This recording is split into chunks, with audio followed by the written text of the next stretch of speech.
Palabra y vida. Con el padre Manuel Horta, desde Sevilla.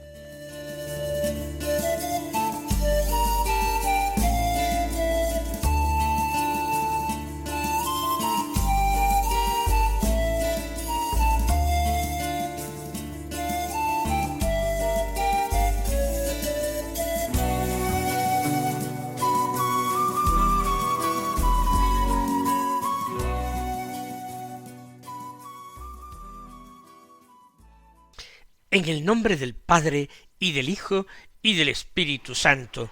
Amén. Alabados sean Jesús y María.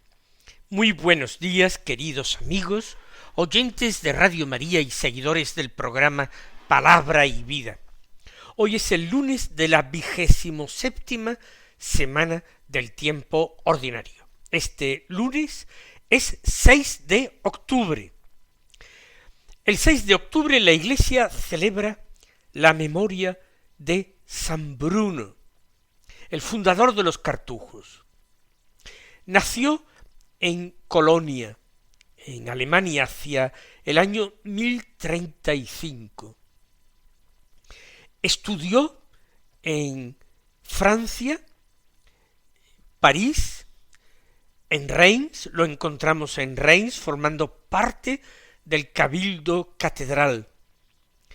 Enseñó en aquella escuela catedralicia teología y seguramente sería ordenado sacerdote. Pero las terribles luchas que se producían en la iglesia de su tiempo le tenían realmente muy preocupado. Su mismo arzobispo, el arzobispo Manasés, fue acusado, en parte con el testimonio de Bruno, ante el Papa de simonía, y tuvo que comparecer ante el Papa y ser depuesto. Todo esto produjo una serie de enfrentamientos y de disgustos. Cuando todo se resolvió, no fue una huida de los problemas. Bruno, que buscaba la unión con Dios, aspiró, como tantos otros en la antigüedad, a una vida de retiro en perfecto silencio y soledad, una vida eremítica. Y así marchó buscando una soledad con algunos compañeros que se le habían unido. Llegaron a Grenoble, donde los acogió el muy joven obispo Hugo. Hoy es San Hugo de Grenoble. Y él mismo les orientó y les condujo a una tremenda soledad en la región llamada Chartreuse, que nosotros traducimos por Cartuja. Era un bosque muy tupido, con temperaturas en invierno de muchísimos grados bajo cero, una soledad helada en invierno donde difícilmente se podía sobrevivir. Pero allí se encontraron muy bien los primeros cartujos y construyeron chozas con ramas y hojas. Muchas veces aludes de nieve se las destruyeron, pero volvieron a construirlas infatigablemente, y el mismo obispo San Hugo se escapaba de su diócesis de Grenoble para pasar temporadas de retiro con ellos, hasta tal punto que Bruno le reprendía y le forzaba a volver a Grenoble para que se ocupara de la diócesis que la Iglesia le había confiado. Pero esa soledad bendita no duró muchos años, porque el Papa Urbano II, que había sido discípulo suyo, lo llamó a Roma para que le ayudara con sus consejos y su sabiduría y su santidad en tareas de gobierno de la Iglesia. Posiblemente quisieron hacerle obispo, cosa que él rechazó espantado. Y al cabo de cierto tiempo, no mucho, seguramente cediendo a las súplicas de Urbano, que quería dejar la corte papal, le fue permitido retirarse a Calabria y fundar allí un nuevo monasterio, un eremitorio, en la Torre, el lugar conocido como la Torre. Y allí con algunos hermanos, pues vivió en soledad hasta su muerte acaecida en el año 1101. Milagros se produjeron en la tumba de San Bruno después de su muerte. Por eso en aquel tiempo no se promovió una causa de canonización, porque todavía no estaban reguladas, pero fue aclamado por santo inmediatamente.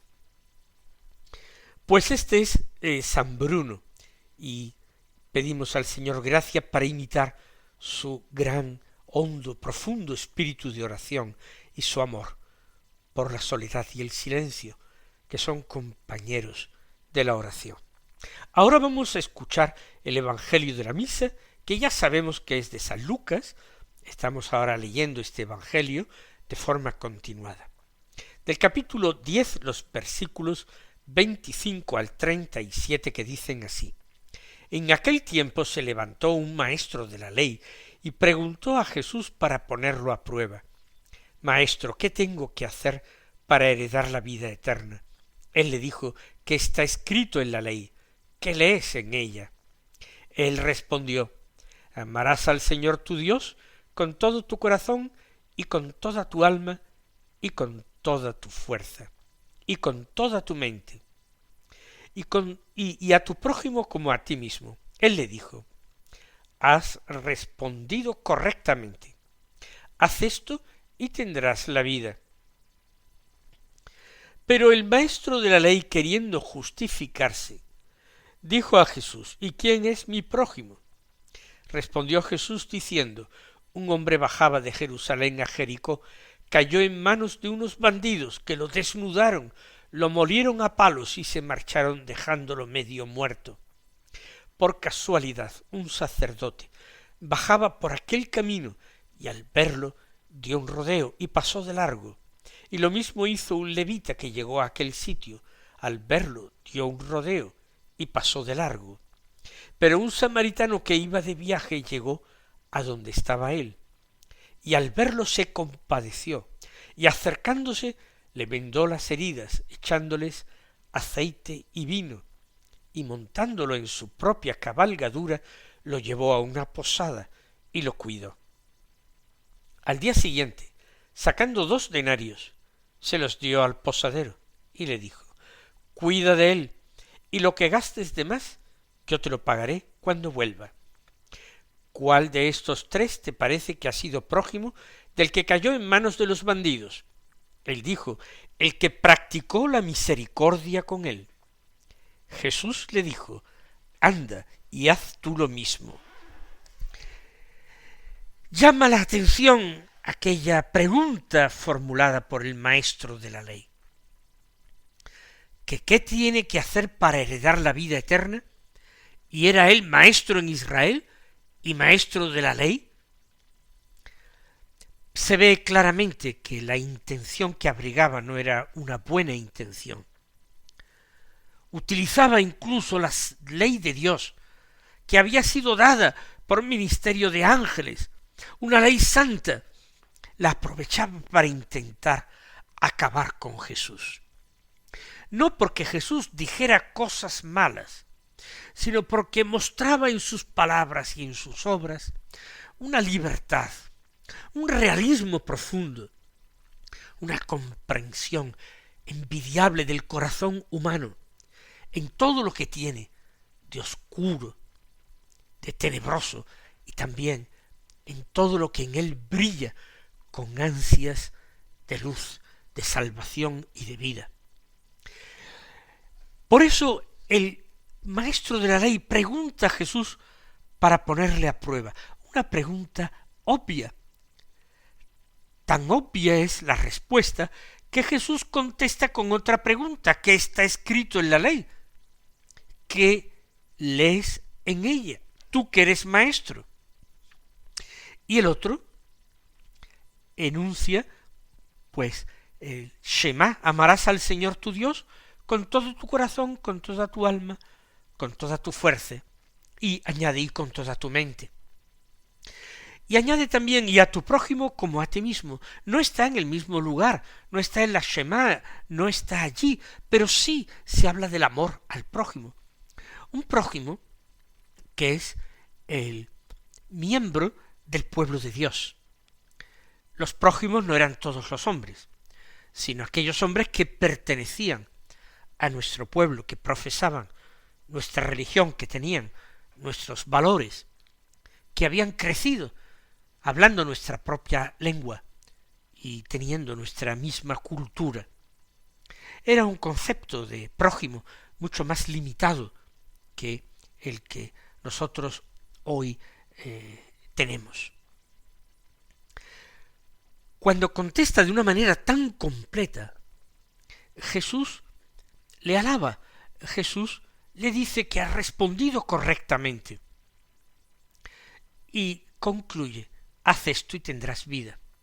En realidad, poco ha tenido que decir Jesús, todo lo ha dicho el maestro de la ley, la pregunta y la respuesta ya, pues, contesta a la pregunta que había formulado.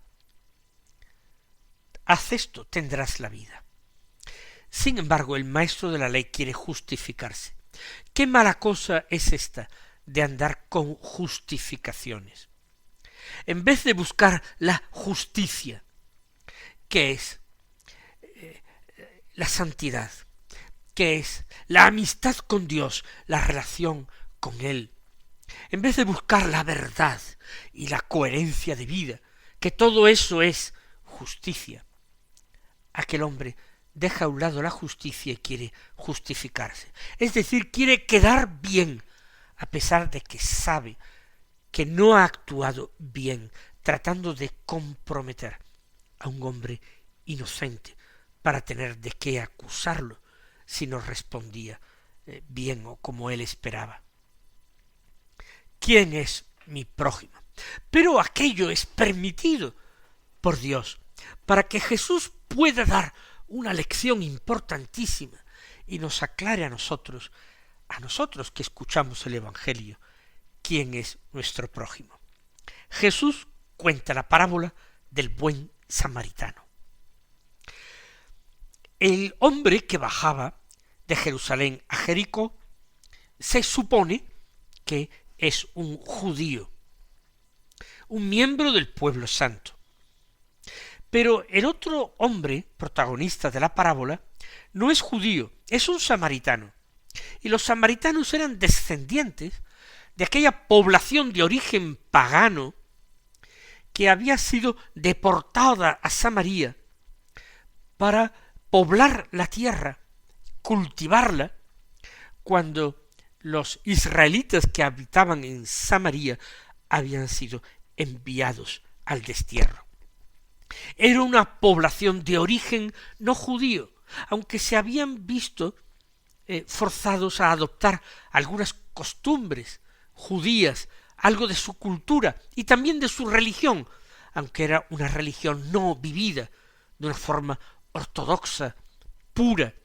Por eso eran despreciados profundamente por los judíos, que los consideraban verdaderamente herejes, personas equivocadas que habían pervertido la religión de Israel y que incluso se atrevían a ejercer el sacerdocio sin ser descendientes de Leví, de la tribu de Leví.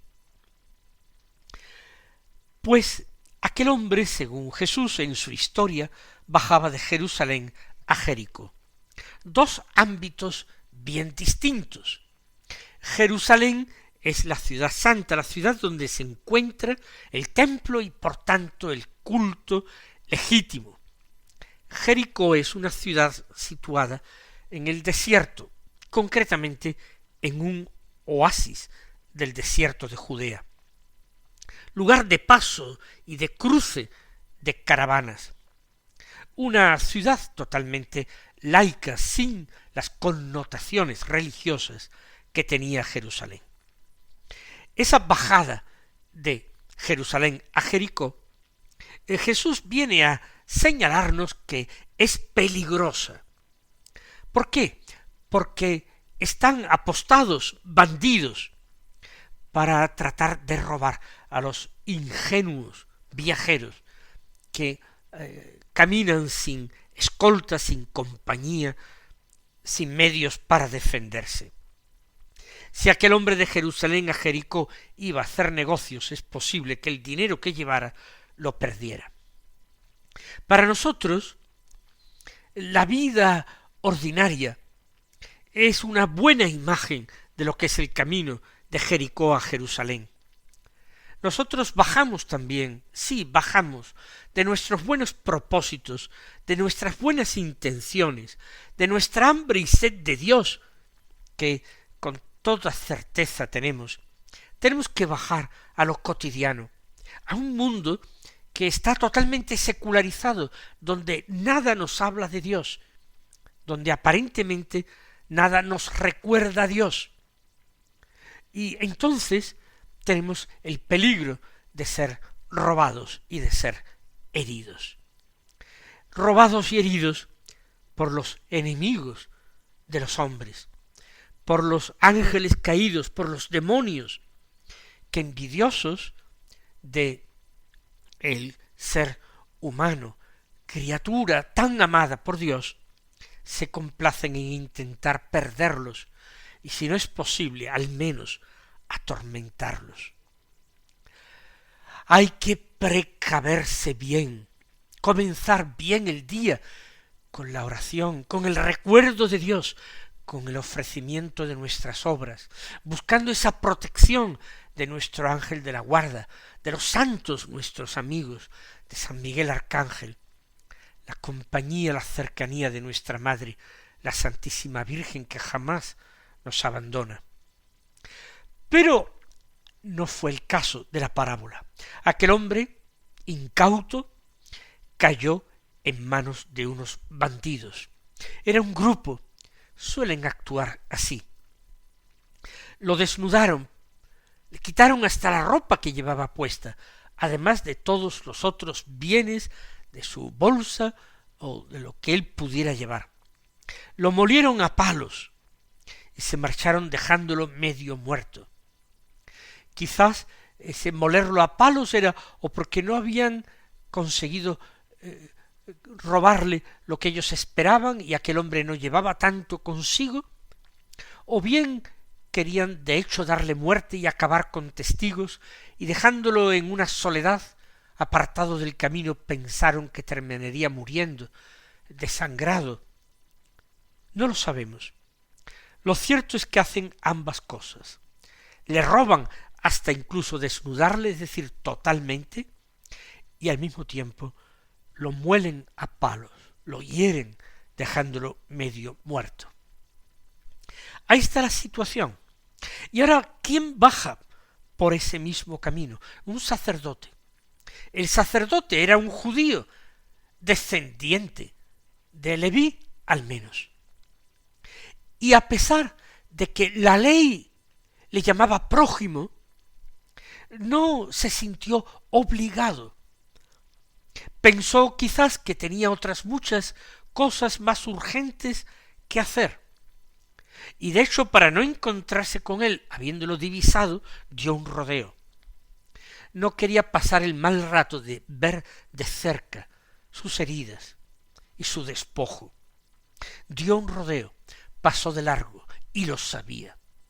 Y sabía también, porque así se lo enseñaba la ley de Dios, que aquel que había caído, herido y robado, era también judío como él, por tanto prójimo, por tanto hermano. Lo mismo hizo un levita. No tenía la dignidad sacerdotal, no pertenecía a familia sacerdotal, pero toda su vida estaba entregada a auxiliar a los sacerdotes en las funciones de culto. Era también un hombre consagrado a Dios, y evidentemente era judío, descendiente de Leví, de una de las tribus de Jacob.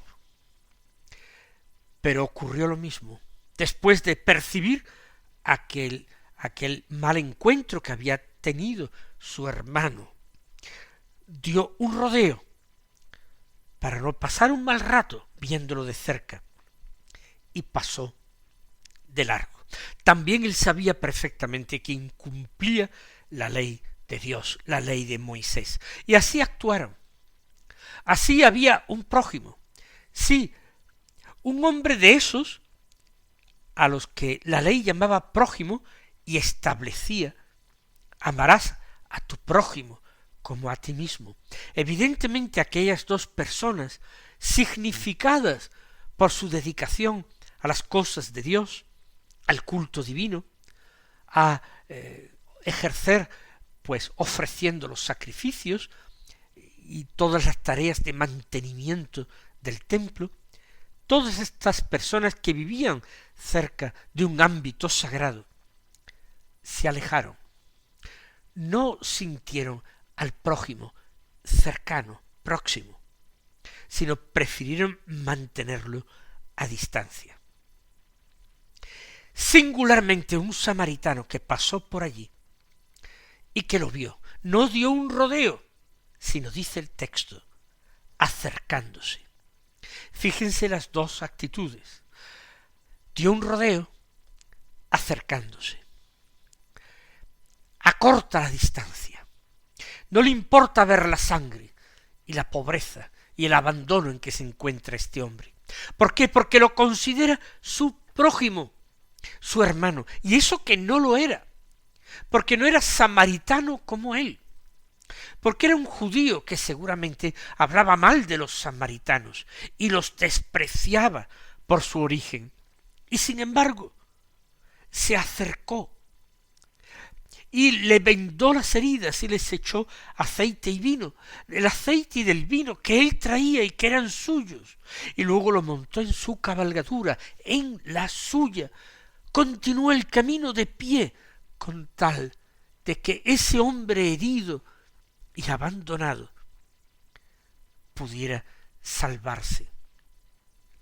No buscó viejas rencillas, trató de salvar a aquel hombre y lo cuidó. Esa diferencia es brutal, pero no queda ahí.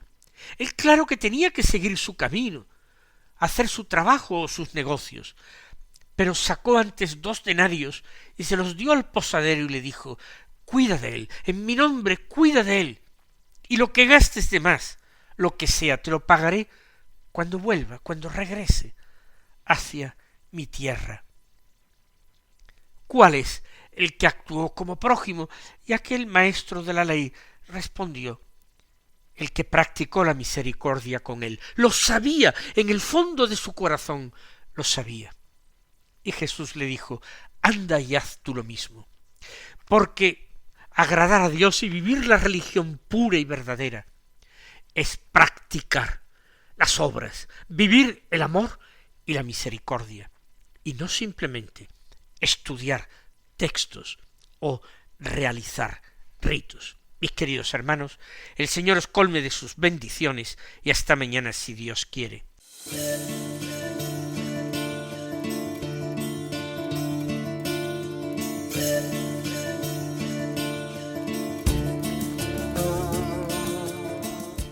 Han escuchado en Radio María Palabra y Vida, un programa que dirige el Padre Manuel Horta.